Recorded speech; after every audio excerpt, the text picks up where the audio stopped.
शांति। 4 दिसंबर 2025 के ईश्वरीय महावाक्य। पहले एक नज़र मुरली के मुख्य पॉइंट पर। बाबा ने कहा, ड्रामा जो पास्ट हो गया वही रिपीट होगा। इस राज को जानने वाले कभी किसी को भक्ति छोड़ने की राय नहीं देंगे। ज्ञान मार्ग की बातें सिर्फ एक बेहद का निराकार बाप आकर समझाते हैं। यह है नर से नारायण बनने की पढ़ाई, जिसे कथा इसलिए कहते हैं क्योंकि पास्ट में भी हुई थी। देवता और मनुष्य में फर्क गुणों का है।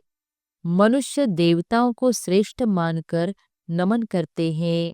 और फिर बाबा ने कहा, बच्चे अभी बेहद का संन्यास करते हैं, पुरानी दुनिया से वैराग्य रखते हैं। भक्ति मार्ग में धक्के है, पर ज्ञान मार्ग में धक्का नहीं, सिर्फ समझने का कार्य है। शिव बाबा को घर बैठे याद करना है, चित्र तक की जरूरत नहीं। आधा कल्प आत्मा क्रिमिनल दृष्टि में रहती है, अब उसे सिविल बनाना है। और फिर लास्ट में बाबा ने कहा, भारत में पहले प्यूरिटी, पीस, प्रॉस्पेरिटी थी।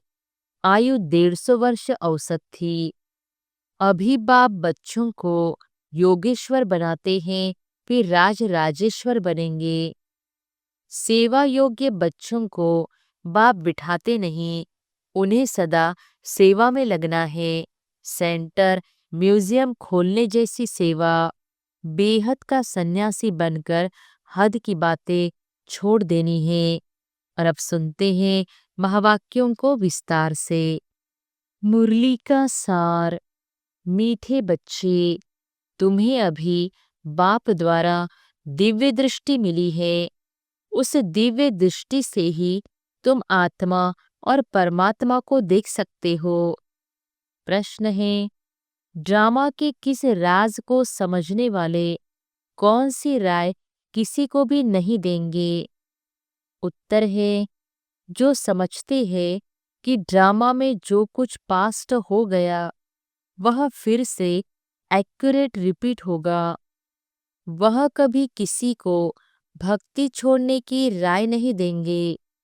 जब उनकी बुद्धि में ज्ञान अच्छी रीति बैठ जाएगा, समझेंगे हम आत्मा है, हमें बेहद के बाप से वर्षा लेना है।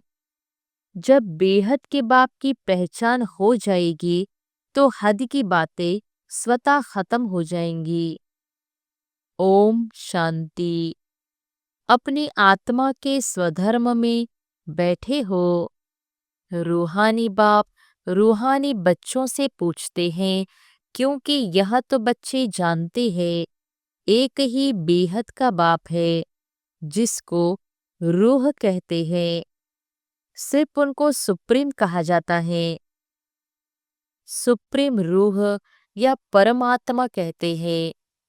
परमात्मा है जरूर, ऐसे नहीं कहेंगे कि परमात्मा है ही नहीं। परम आत्मा माना परमात्मा, यह भी समझाया गया है। मूंझना नहीं चाहिए, क्योंकि 5000 वर्ष पहले भी यह ज्ञान तुमने सुना था। आत्मा ही सुनती है ना। आत्मा बहुत छोटी सूक्ष्म है। इतना है जो इन आँखों से देखा नहीं जाता। ऐसा कोई मनुष्य नहीं होगा जिसने आत्मा को इन आँखों से देखा होगा। देखने में आती है, परंतु दिव्य दृष्टि से, सो भी ड्रामा प्लान अनुसार। अच्छा समझो, कोई को आत्मा का साक्षात्कार होता है, जैसे और चीज देखने में आती है। भक्ति मार्ग में भी कुछ साक्षात्कार होता है, तो इन आँखों से ही वह दिव्य दृष्टि मिलती है, जिससे चैतन्य में देखते हैं। आत्मा को ज्ञान चक्षु मिलती है, जिससे देख सकते हैं। परंतु ध्यान में, भक्ति मार्ग में बहुत भक्ति करते हैं तब साक्षात्कार होता है। जैसे मीरा को साक्षात्कार हुआ, डांस करती थी। बैकुंठ तो था नहीं। 500-600 वर्ष हुआ होगा। उस समय बैकुंठ था थोड़ी ही। जो पास्ट हो गया है वह दिव्य दृष्टि से देखा जाता है। जब बहुत भक्ति करते करते एकदम भक्तिमय हो जाते हैं तब दीदार होता है, परंतु उनसे मुक्ति नहीं मिलती। मुक्ति, जीवन मुक्ति का रास्ता भक्ति से बिल्कुल न्यारा है। भारत में कितने ढेर मंदिर हैं।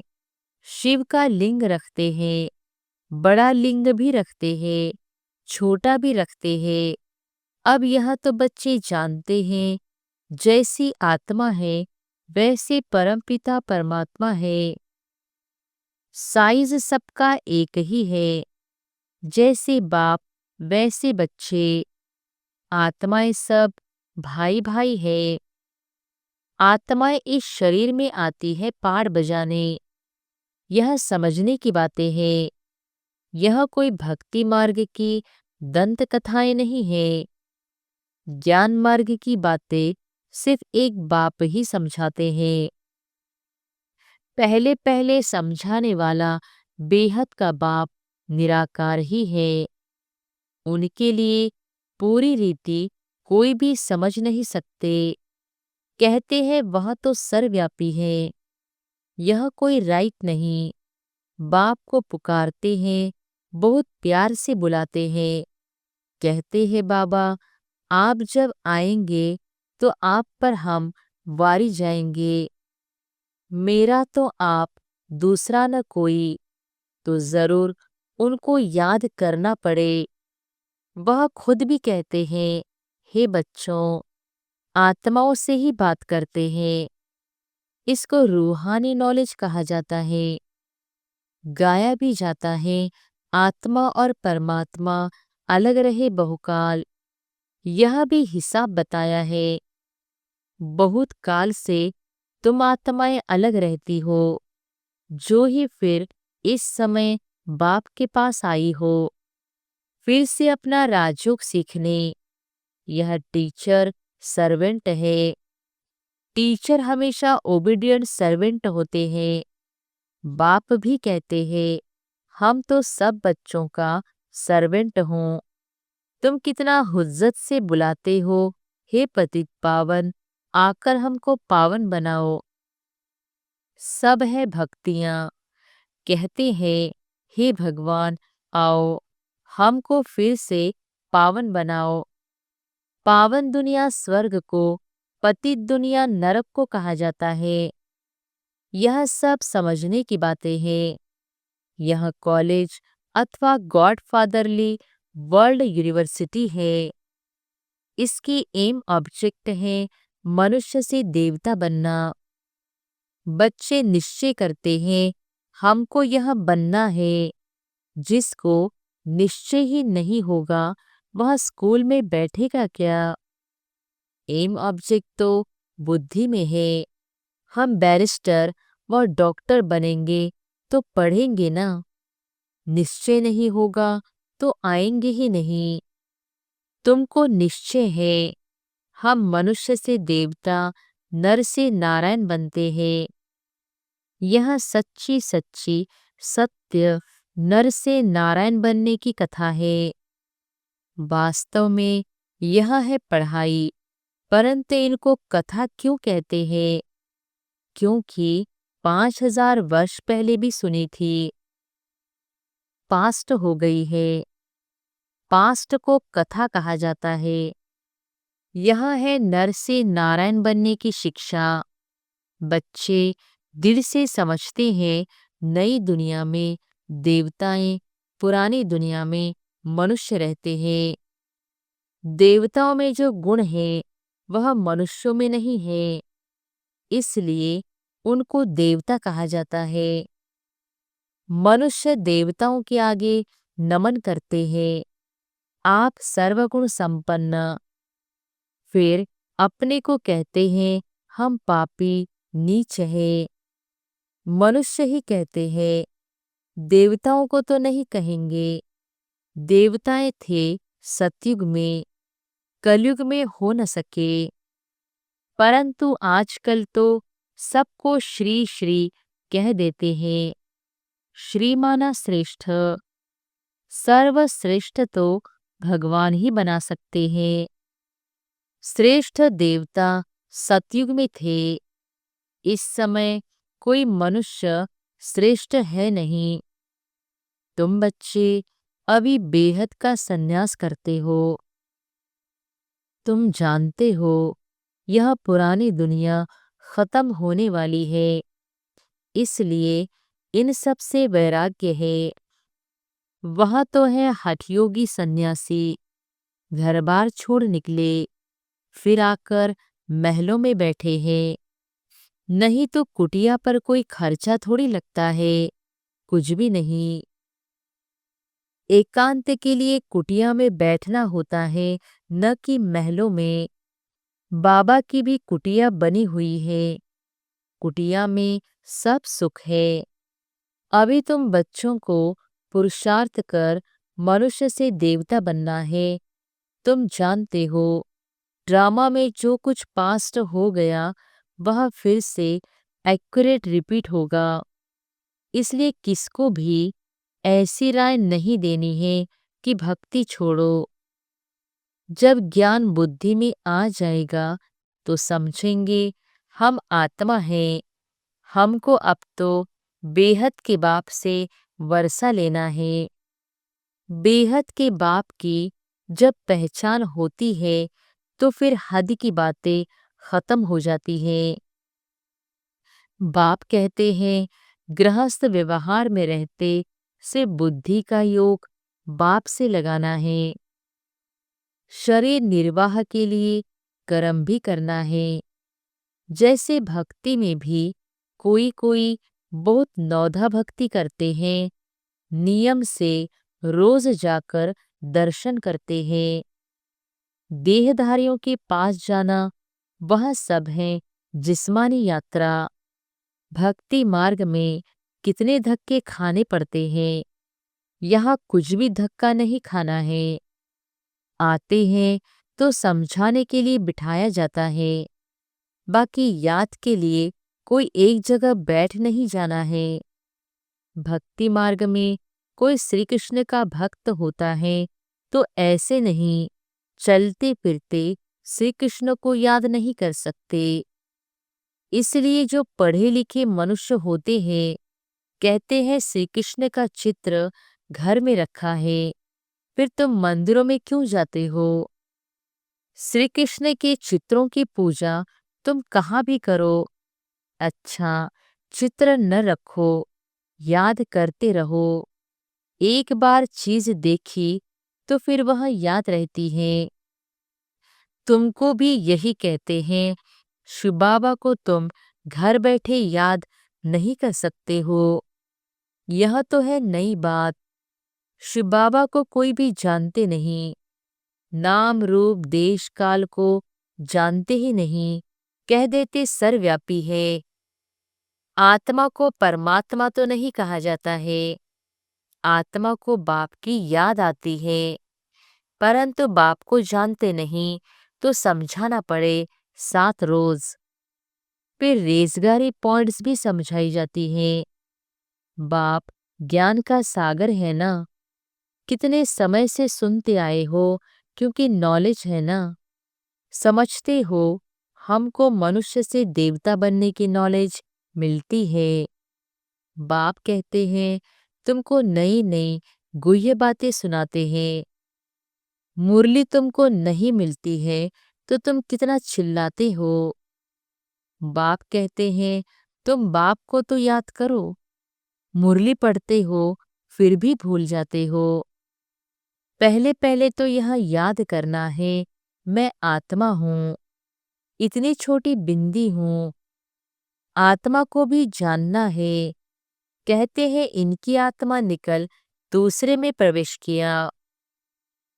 हम आत्मा ही जन्म लेते लेते अब पतित अपवित्र बने हैं।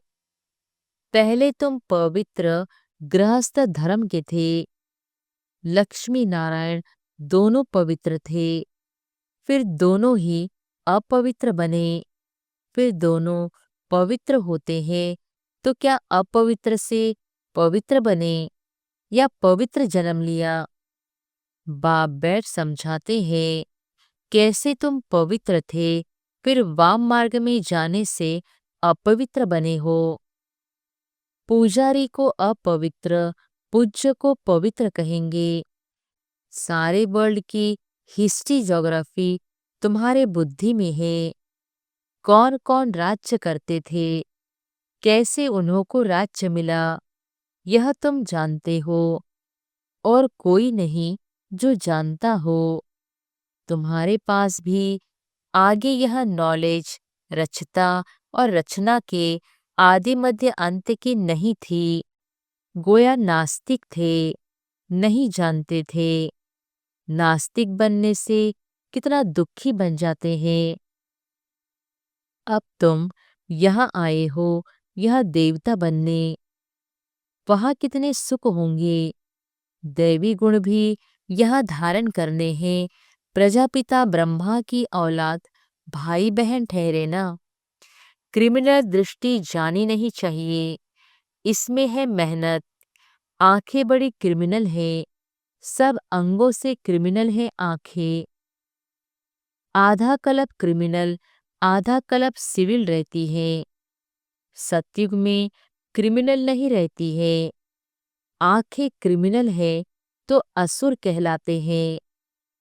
बाप खुद कहते हैं, मैं पतित दुनिया में आता हूँ। जो पतित बने हैं उनको ही पावन बनना है। मनुष्य तो कहते हैं, यह अपने को भगवान कहलाते हैं।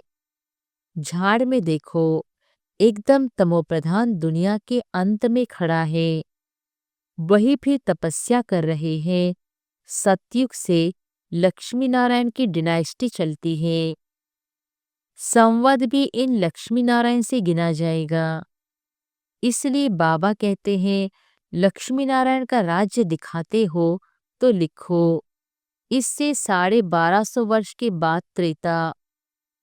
शास्त्र में फिर लाखों वर्ष लिख दिए हैं। रात दिन का फर्क हो गया ना। ब्रह्मा की रात आधा कल्प, ब्रह्मा का दिन आधा कल्प। यह बातें बाप ही समझाते हैं। फिर भी कहते हैं, मीठे बच्चे अपने को आत्मा समझो, बाप को याद करो। उनको याद करते करते तुम पावन बन जाएंगे। फिर अंतमति सो गति हो जाएगी। बाबा ऐसे नहीं कहते हैं, यहाँ बैठ जाओ। सर्विसेबल बच्चों को तो बिठाएंगे नहीं। सेंटर्स, म्यूजियम आदि खोलते रहते हैं। कितने को निमंत्रण बांटते हैं, आकर गॉडली बर्थ राइट, विश्व की बादशाही लो। तुम बाप के बच्चे हो। बाप है स्वर्ग का रचयिता, तो तुमको भी स्वर्ग का वर्षा होना चाहिए। बाप कहते हैं, मैं एक ही बार स्वर्ग की स्थापना करने आता हूँ। एक ही दुनिया है जिनका चक्र फिरता रहता है। मनुष्यों की तो अनेक मतें, अनेक बातें हैं। मत मतांतर कितने हैं, इसको कहा जाता है अद्वैत मत। झाड़ कितना बड़ा है, कितनी टाल तालियां निकलती है, कितने धर्म फैल रहे हैं। पहले तो एक मत, एक राज्य था। सारे विश्व पर इनका राज्य था। यह भी अभी तुमको मालूम पड़ा है। हम ही सारे विश्व के मालिक थे। फिर 84 जन्म भोग कंगाल बने हैं। अभी तुम काल पर जीत पाते हो। वहां कभी अकाले मृत्यु होता नहीं। यहाँ तो देखो, बैठे बैठे अकाले मृत्यु होती रहती है। चारों तरफ मौत ही मौत है। वहां ऐसे नहीं होता। पूरी एज लाइफ चलती है। भारत में प्योरिटी, पीस, प्रॉस्पेरिटी थी। 150 वर्ष एवरेज आयु थी। अभी कितनी आयु रहती है? ईश्वर ने तुमको योग सिखाया तो तुमको योगेश्वर कहते हैं। वहां थोड़ी कहेंगे इस समय तुम योगेश्वर हो। तुमको ईश्वर राजयोग सिखा रहे हैं। फिर राजेश्वर बनना है। अभी तुम ज्ञानेश्वर हो, फिर राजेश्वर अर्थात राजाओं का राजा बनेंगे। अच्छा, मीठे मीठे सिकिलधे बच्चों प्रति मात पिता बाप दादा का याद प्यार और गुड मॉर्निंग। रूहानी बाप की रूहानी बच्चों को नमस्ते। धारणा के लिए मुख्य सार। पहली पॉइंट, आंखों को सिविल बनाने की मेहनत करनी है। बुद्धि में सदा रहे हम प्रजापिता ब्रह्मा के बच्चे भाई बहन हैं, क्रिमिनल दृष्टि रख नहीं सकते। दूसरी पॉइंट, शरीर निर्वाह अर्थ कर्म करते बुद्धि का योग एक बाप से लगाना है। हद की सब बातें छोड़ बेहद के बाप को याद करना है। बेहद का सन्यासी बनना है। वरदान है, बाबा शब्द की स्मृति से कारण को निवारण में परिवर्तन करने वाले सदा अचल अडोल भव। बाबा शब्द की स्मृति से कारण को निवारण में परिवर्तन करने वाले सदा अचल अडोल भव। कोई भी परिस्थिति जो भला हलचल वाली हो, लेकिन बाबा कहाँ और अचल बने। जब परिस्थितियों के चिंतन में चले जाते हो तो मुश्किल का अनुभव होता है। अगर कारण के बजाय निवारण में चले जाओ तो कारण ही निवारण बन जाए। क्योंकि मास्टर सर्वशक्तिमान ब्राह्मणों के आगे परिस्थितियां चींटी समान भी नहीं। सिर्फ क्या हुआ, क्यों हुआ, यह सोचने के बजाय जो हुआ उसमें कल्याण भरा हुआ है। सेवा समाई हुई है। भला रूप सरकमंटाश का हो, लेकिन समाई सेवा है। इस रूप से देखेंगे तो सदा अचल अडोल रहेंगे। स्लोगन है, एक बाप के प्रभाव में रहने वाले किसी भी आत्मा के प्रभाव में आ नहीं सकते। अव्यक्त इशारे। अब संपन्न व कर्मातीत बनने की धुन लगाओ। कर्मातीत स्थिति को प्राप्त करने के लिए सदा साक्षी बन कार्य करो। साक्षी अर्थात सदा न्यारी और प्यारी स्थिति में रहे कर्म करने वाली अलौकिक आत्मा हो। अलौकिक अनुभूति करने वाली अलौकिक जीवन श्रेष्ठ जीवन वाली आत्मा हो। यह नशा रहे।